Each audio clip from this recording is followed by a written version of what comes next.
Pleased to be joined here today by State Representative Dave Severin, along with State Senator Terri Bryant. We appreciate you stopping in Mount Carmel. What brings you to town today?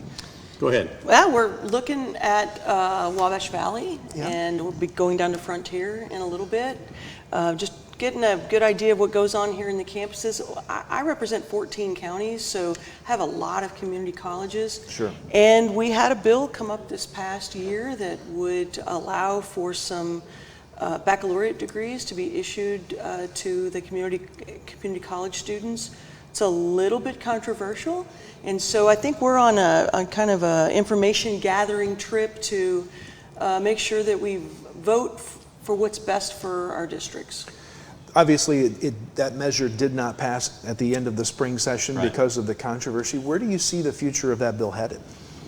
I think it's going to be interesting to see, because the information that we've received today, and actually Senator and I, we've been in close conversation with the community colleges in our district, and seeing the need for residents that our constituents, residents that go to community college and get their 2-year degree, and then they want to expand and get that 4-year degree, and where are they going to have to go?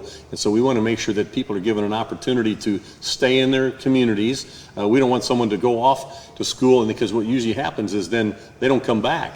And so we want to make sure that we give people an opportunity to be successful, and also the people, the nursing program, the early childhood program, some of the other programs that are in consideration, those are people that are working in the communities now, or they want to stay in this community. So that's important, that we give people an opportunity to be successful at home. Yeah. So the 58th Senate District, I call it coast to coast. So we're going to go from the Wabash all the way over to the Mississippi and down to my home in Murfreesboro. Yeah. So lots of community colleges in there, but because I have so much coast, whether it's the East Coast or West Coast of Illinois, we have them leave and go to Missouri, or leave and go to Indiana, or get down into Senator Fowler's district. Of course, they're going to leave and go to Kentucky. Sure. So we'd like to keep them right here. So I think the bill will get called again. We're still trying to work through some issues about whether it would cause a property tax increase or not. There are some people that believe that it would. I actually am not one of those people. I don't think that it would. So I think we just have to hash out some of those kind of formalities. I'd expect that it'll get called again. And Dave and I are both on higher education, so that's just one issue that we'll be addressing. Obviously, it's the start of a new fiscal year come July 1, and we've seen the gas tax go up and some other new things go along. Talk to us about where things stand and what we see maybe coming down the pike as we get set for the fall session. Well, I'll start. I know that it's always angst on July 1 when the gas tax goes up. I think Representative and I were just talking about a little bit ago. It's about 1 penny, a little bit more than 1 penny that it will go up. The unfortunate thing for Illinois is the way we pay for our roads and bridges is through the motor fuel tax. The position we were in back in 2019 was that the federal government was about to pass an infrastructure bill, but as you know, to get infrastructure money from the federal government, you have to have matching dollars. Illinois had 0. So we've placed ourselves now in a good position where we can take advantage of federal dollars coming in and get our roads and bridges fixed. Last year, we passed another bill that allowed now for some townships to tap into some of that money for bridge work. So I think we're moving in the right direction. It's unfortunate that it's the way that we pay for our roads and bridges. So yeah, we're going to see that increase come up. It's minimal, but hopefully we'll be able to find a different way to pay for those someday. Sure. Yeah. Representative, comments about July 1 being here? Sure. So this being the 1st of July, there are 2 things. The governor is signing legislation almost on a daily basis, things that have passed, and there are some good pieces of legislation that have passed, which is we might talk about that in just a minute. And then there's some new rules and regulations and some new revenue streams that it's taxes. We didn't vote for them, but there's going to be an increase on cigarettes and vaping, and I think some gambling and some other things that we call them. They're called sin taxes, but so that's going to happen. But there is a good bill that did pass that we were supportive of, that we're proud that passed the House and the Senate, the governor's going to sign.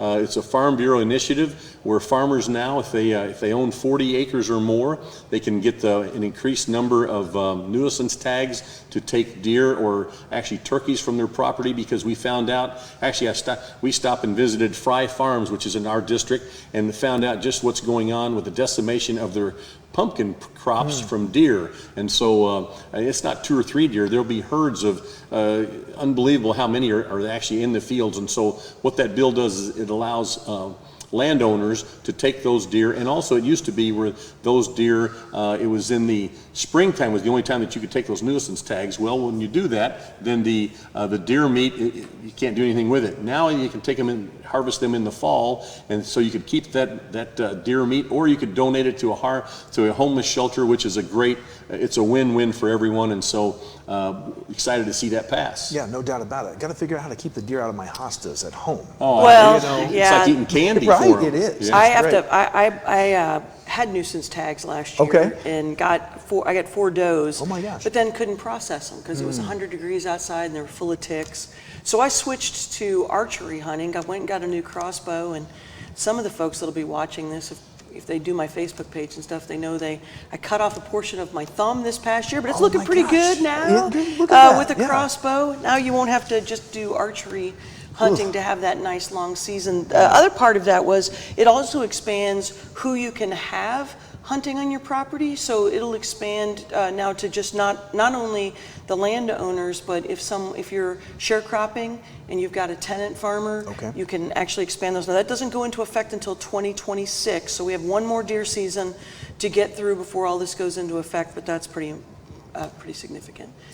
Let's talk about, I know you've got a big trip to Canada coming. I do. The end of July, I'm going to be going to, it's a legislative summit. We're going to be talking about energy. In Illinois, unfortunately, because of a lot of legislation that has passed over the last few years, we are really in a world of hurt in the Midwest, but Illinois in particular. There is no respect for coal. There's no respect for oil and gas, including natural gas, which burns clean. We were able to repeal the moratorium on nuclear when it comes to small modular reactors. So I don't mind talking about my age. I'm 62. My age group and older, I think we all get a little concerned about Chernobyl and 3 Mile Island. The small modular reactors are nothing like that. It's what has fueled our nuclear fleet for the Navy for about 30 years.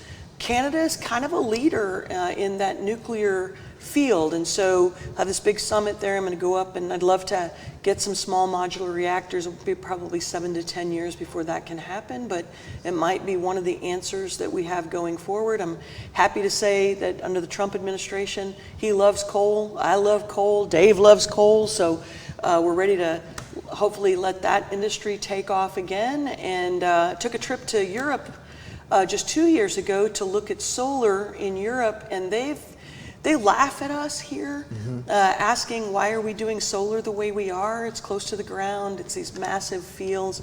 Their solar panels now in many areas are above their specialty crops, so apples, peaches, grapes, and so forth. I mean, hundreds of acres, and then they even they have hail nets attached to the structures. So they're figuring it out in Europe, and we still haven't figured it out here. So I want to see what those new energy policies are going to be looking like going forward. I want to give you both the opportunity as we wrap up. I don't want to take too much of your time today, but anything else that we want to talk about? Anything that you know is coming up in the future that residents need to be aware of that's on the radar politically for the state?